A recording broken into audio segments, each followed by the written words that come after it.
Luis Gámez es periodista del diario El Correo de Bilbao, es miembro consultor del SAICOP y es representante de la revista Pensar en España. Los dejo con Gámez, así Joe Nickel no me dice nada. Gracias. Bueno, me imagino que va con el ratón, ¿verdad? Sí. Vale, perfecto. Bueno, la conferencia no sé si les voy a contar algo que ustedes no saben, creo que sí, porque sé algo que ustedes no saben. Tengo información, y lo digo de verdad, en serio, de una conspiración de alcance mundial, y algunos de sus protagonistas están en esta sala. Me ha costado casi 20 años darme cuenta. 2 décadas en las que he interpretado el papel de tonto útil. 2 décadas en las que he sido un colaboracionista por pura ignorancia.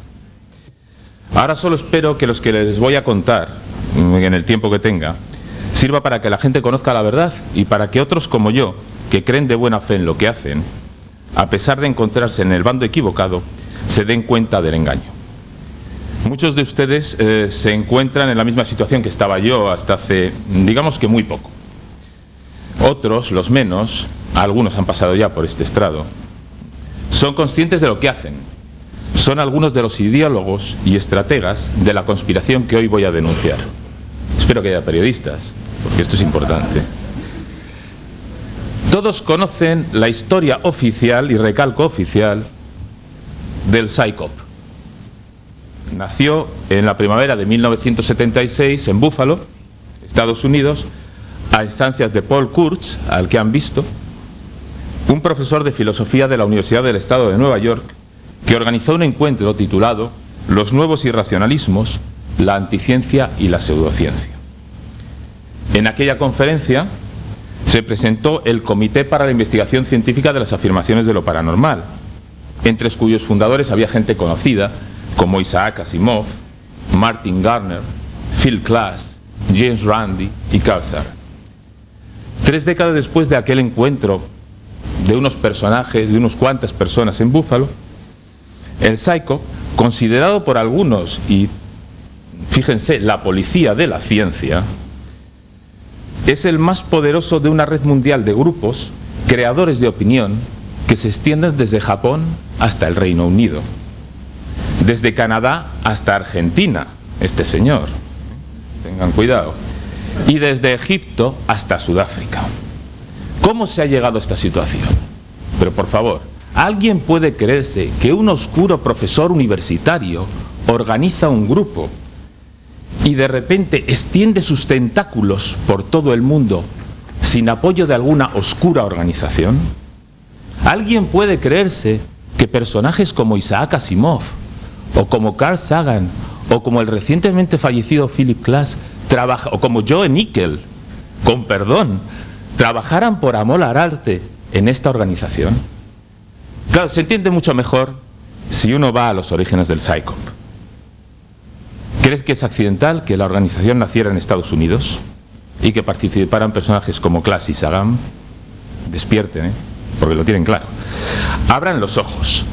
Philip Klass fue durante décadas un destacado periodista de aviación que trabajaba en la revista Aviation Week and Space Technology y estaba al día de los principales avances aeronáuticos de Estados Unidos.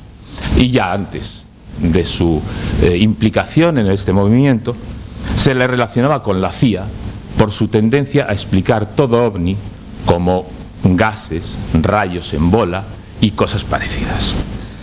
Y Sagan, ¿qué quieres que les cuente? No solo tuvo la sospechosa fortuna de que la televisión pública americana apoyara un documental de él titulado Cosmos, que le llevó al estrellato mundial, sino que además siempre mantuvo, hasta en las épocas de la más tensa Guerra Fría, muy buenas relaciones con colegas del otro lado del telón de acero, del que los más jóvenes no saben ni que ha existido. Señoras y caballeros, el SAICOP es una tapadera. Es un instrumento creado para abortar cualquier progreso del conocimiento científico que pueda cuestionar el orden establecido. Lo sospechaba desde hace tiempo, no les voy a mentir, Y me lo confirmó una fuente que, lo siento, pero no puedo identificar. Esa persona, que está en peligro de muerte, me dijo una cosa muy sencilla, que solo tenía que ver el nombre del SAICOP. Entonces, el nombre oficial del SAICOP quiere decir esto. En castellano, Comité para la Investigación Científica de las Afirmaciones de lo Paranormal. Y yo dije, bueno, nada sorprendente, lo sabemos todos, lo ponen hasta en su revista y en las tarjetas. Claro, que uno, si lo ve al revés, es esto, ¿no? Una cosa impronunciable. Pero me dio el nombre real. El nombre real del SAICOP es este.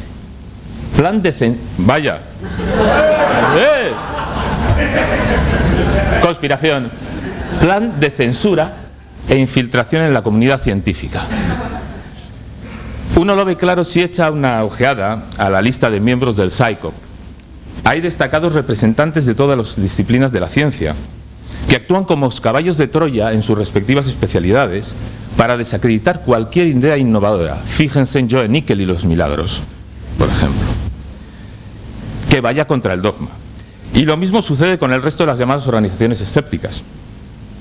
Todas ellas están a tiempo de borrarse, forman parte de una estructura que tiene como objetivo mantener el statu quo y evitar que la opinión pública sea consciente del enorme potencial de lo paranormal. Naturalmente, esta es una trama que me acabo de inventar y que no aguantaría un mínimo análisis crítico, tal y como sucede con todas las conspiraciones en las que están de por medio los platillos volantes y lo que en general etiquetamos como enigmas, así como algunas ideas extravagantes formuladas a partir de hechos reales. Yo no sé quedarme quieto cuando estoy hablando, así que me alejo y me acerco. Las conspiraciones reales, toda teoría de la conspiración descansa en la idea de que una o varias personas, le hace el SAICOP o el POSISC, maquinan en secreto y generalmente al margen de la ley para alcanzar unos fines. En la historia reciente hay numerosos ejemplos de conspiraciones demostradas. Podemos hablar de la conspiración para asesinar a Hitler el 20 de julio del 44, que desgraciadamente falló. Podemos hablar de la implicación de la CIA en el golpe de Estado de Augusto Pinochet. Podemos hablar del caso Watergate. Podemos hablar de la conspiración de la industria tabaquera para hacer los cigarrillos más adictivos. Estas son conspiraciones. O podemos hablar en España de la guerra sucia por parte del gobierno socialista contra el terrorismo etarra. Disculpen. Todas estas conspiraciones son reales. Hasta los gobiernos democráticos sujetos a un más férreo control por parte de la ciudadanía han actuado alguna vez al margen de la ley y actúan. Y estas conspiraciones, muchas veces escudándose en la llamada seguridad nacional, y estas conspiraciones alimentan la idea de una conspiración ficticia. Por ejemplo, la CIA aprovechó la fiebre de los platillos volantes para encubrir pruebas de ingenios de aviones como el SR-71 y como otros, y en un informe hecho público hace 9 años reconocían que la mitad de los ovnis eran SR-71, eran U-2. Sí, se aprovecharon de los ovni para ocultar. Era una conspiración, se engaña al pueblo, pero se aprovechan de los ovni, ¿no? Las conspiraciones reales son la base para otras, esta de la CIA, indignas de crédito, en las que están implicados, y pongan ustedes todos los grupos que les apetezca, pero podríamos empezar por los extraterrestres, los templarios, el Opus Dei, la NASA, la Trilateral, los jesuitas, los judíos y un largo etcétera de colectivos reales e imaginarios. Hay quien cree que todas las conspiraciones demostradas y por demostrar tienen el mismo fundamento, que como nuestros gobiernos a veces nos han ocultado información y nos han manipulado para lograr sus objetivos, prácticamente lo que sucede en el mundo desde la elección del nuevo Papa hasta el tsunami del Índico del pasado mes de diciembre responde a intereses ocultos, como hay quien quiere creer en este mercado mundial en el que vivimos, hay quien fabrica el producto a medida de ese consumidor. Así, entre las cenizas de las Torres Gemelas, surgieron todo tipo de tramas que apuntaban a que la planificación de los atentados había corrido a cargo no del terrorismo islámico, sino del presidente de Estados Unidos, que habría implicado en los ataques al propio Pentágono. Se han publicado en esa línea, empezando por el libro de Meyssan, La gran impostura, varios libros en los que no se aporta ni una prueba tan extraordinaria de afirmación. Y se nos quiere hacer creer, por ejemplo, que ningún avión se estrelló aquel día contra el cuartel general del ejército de Estados Unidos. Pero no se nos dice qué ocurrió entonces con los 64 pasajeros y tripulantes del vuelo 77 de American Airlines. El autor que asumió en España como propias estas disparatadas teorías de Thierry Meyssan es Bruno Cardeñosa, un ufólogo metido desde entonces en el negocio de la conspiración. Un mes después de los atentados del 11M en Madrid, cuando el terrorismo también islámico, aunque a algunos les moleste, mató a casi 200 personas, Cardeñosa firmó un libro de supuesta investigación periodística en el que sostiene que los atentados de Madrid están enmarcados dentro de un plan internacional que apunta directamente a Estados Unidos, cuyos gobernantes han resultado beneficiados por lo ocurrido en Madrid. Esto era literal del libro de Cardeñosa. Yo realmente, visto esto, no sé para qué pierden el tiempo los servicios secretos de medio mundo, las policías, los jueces, investigando el entramado del terrorismo islámico, cuando un perseguidor de platillos volantes llega a la conclusión en solo un mes. Bueno, menos de un mes. En un mes se publicó el libro, calculen 15 días para hacerlo, 15 días para que la imprenta lo saque y una semana para la distribución. En una semana te han desmantelado todas las tramas. Este tipo de conspiraciones, cuando se unen a fenómenos traumáticos, como ocurrió en el caso del 11M, como ocurrió en el caso del 11S, como puede ocurrir en el caso del 7J del Reino Unido, y se implica en ella a gobernantes y grupos de poder, se convierten en un buen negocio para lo que yo denomino periodismo basura. Y además pueden llegar a tener y a contar con la ventaja de tener un efecto tranquilizador en la gente. Hay asesinos de masas que viven entre nosotros en Occidente.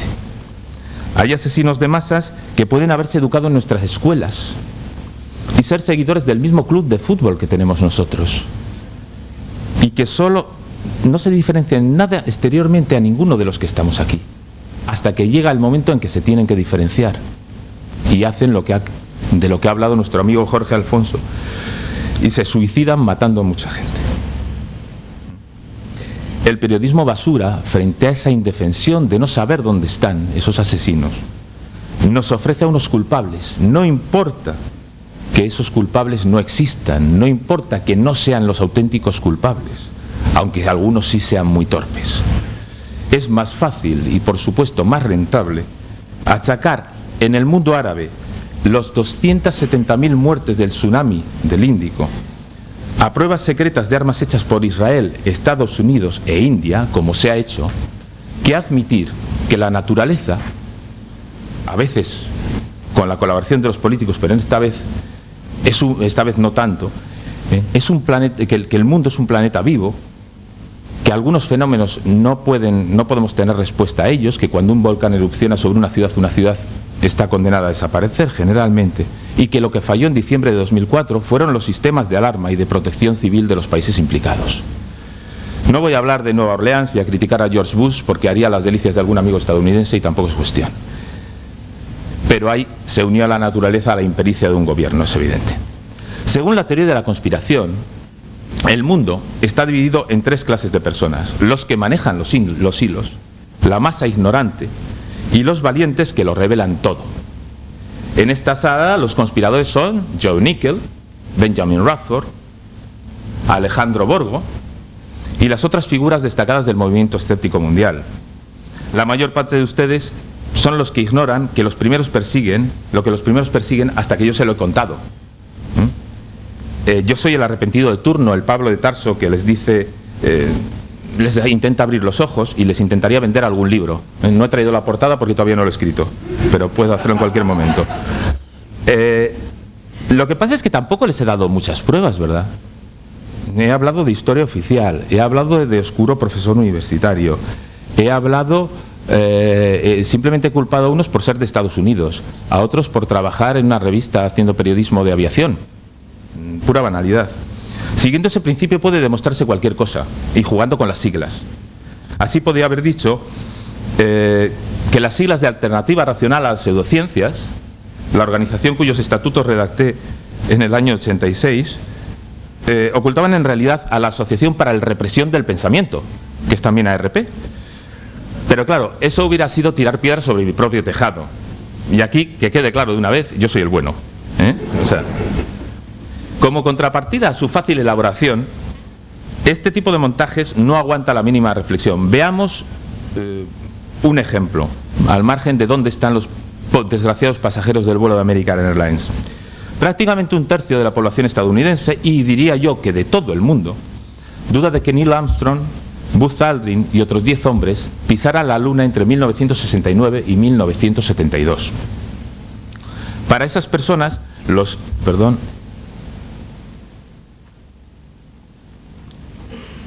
6 alunizajes del proyecto Apolo fueron rodados en un estudio cinematográfico porque las imágenes son demasiado nítidas.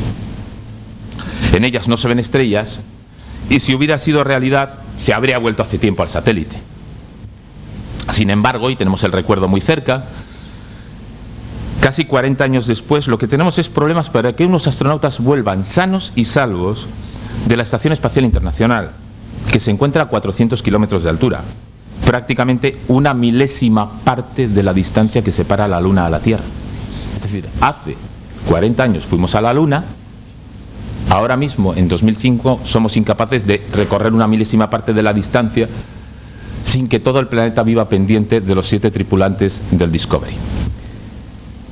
¿Cómo se explica que en 2005 el transbordador espacial no sea más inseguro que las cápsulas Apolo, aquella especie de cajas que caían a plomo sobre el mar?